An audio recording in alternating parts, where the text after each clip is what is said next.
Welcome to The Explainer. Today we're diving deep into a concept you might think you know, the Day of Yahuah. Now, forget everything you've heard about some single future cataclysm. We're going to explore this as the end of an old system, the fall of an empire, and the disarming of an ancient accuser, and it's all happening right now. So when you hear that phrase, the Day of Yahuah, what's the first thing that pops into your head? For most people, it's some kind of huge, destructive event way off in the future. But what if that's not the whole story? What if it's a process? Something that's already happening all around us? And here's where it gets really interesting. The source material draws this sharp contrast. It reframes this day, not as a sudden boom, but as a gradual revealing. Think of it like a slow pulling back of a curtain. It's the process where hidden systems start to lose their power, not because they're blown up, but because the lies they're built on are finally being exposed for everyone to see.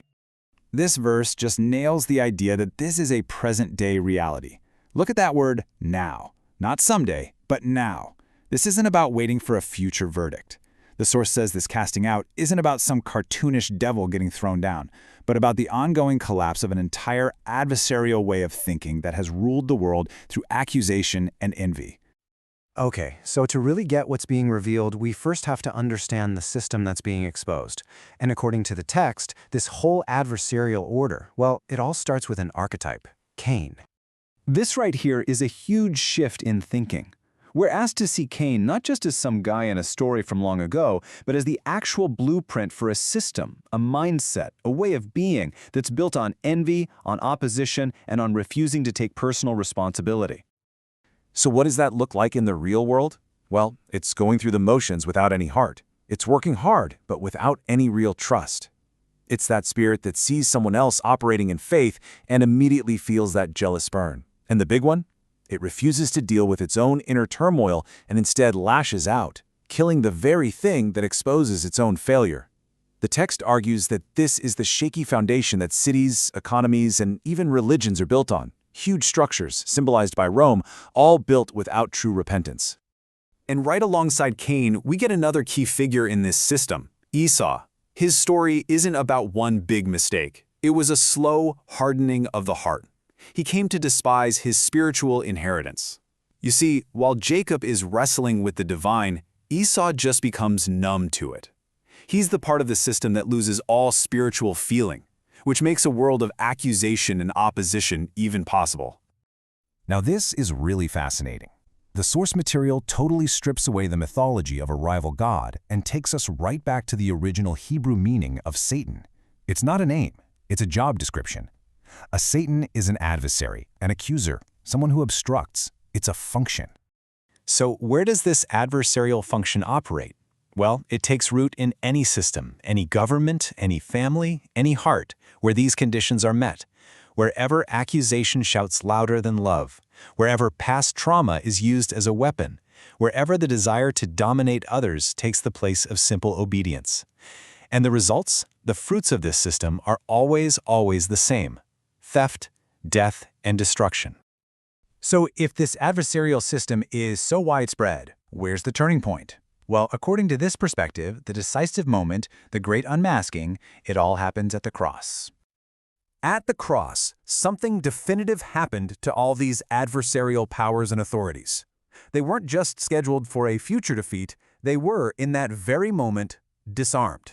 But what in the world does that word actually mean? It's probably not what you think. The original Greek is just, wow. It's incredibly revealing. It doesn't mean having your weapons taken away. It means being stripped completely naked, made into a public spectacle for all to see. The point isn't to annihilate them, but to publicly and totally expose them. And this verse just paints the perfect picture, doesn't it? The cross wasn't just a moment in history. It was a cosmic unmasking. It was the moment the masks of righteousness, power, and authority were ripped away from the systems of Cain, revealing that murderous, envious spirit hiding underneath. The illusion of their control was shattered for good. So here's the bottom line. The victory isn't something we're still waiting for. The decisive blow has already been struck. All the chaos, the collapse, the exposure we see in our world systems today, in governments, in economics, in institutions, it's all just the long, slow aftershocks of that initial unmasking at the cross. You could say Rome is falling all over again. And this leads us to a completely radical reframing of judgment itself. You know, we often think of judgment as punishment or just chaotic destruction, but the source presents it as something else entirely. I mean, that is a statement of absolute sovereignty. Judgment, in this view, isn't about losing control. It's about exerting it. It's the forceful imposition of what's real and true onto a system that runs on lies. So, calamity isn't just random chaos. It's what happens when a fake reality smashes into the wall of ultimate truth. The source even sees creation itself as a kind of divine war. Not a war of chaos, but a war for order. Stretching out the heavens, separating the elements, calling life out of nothing. These are all presented as powerful, sovereign acts of bringing order out of chaos. Judgment is just the continuation of that same creative, ordering work. So how are we supposed to navigate this reality? Well, here's the blueprint. The text makes it clear that Yahuah didn't just magically bypass the system of Cain. No, he walked right through the heart of it. He faced betrayal, he faced murder, but through perfect obedience, he passed through it all without ever becoming a part of it. He showed us the way out. And this is where this huge, cosmic story comes all the way down to the most personal level possible, our own hearts. Because the real battleground, it turns out, isn't out there, it's in here. So if the entire adversarial system runs on a fuel of accusation, then true deliverance, true freedom, isn't about destroying some external enemies. It's about starving the system at its source. And that source? It's the end of accusation within our own hearts, both towards ourselves and towards others. Just think about the implications of that for a second. When you, personally, stop playing the accusation game, you cut the power cord to the entire system. The way of Cain has no influence over you. The accuser has no legal ground to stand on. The empire of Rome collapses in your life because its authority is built on fear and control, which are fueled by accusation. Even death itself loses its sting because its primary weapon has been silenced. And this leaves us with a really clear, practical takeaway. This isn't just some neat theory, it's a personal call to action. It all starts where Cain failed. Rule your own spirit. It means we have to transform our trauma into wisdom instead of using it as a weapon. And it all leads to that daily choice to just refuse the spirit of accusation. So in the end, the day of Yahuah isn't something we just passively sit and wait for.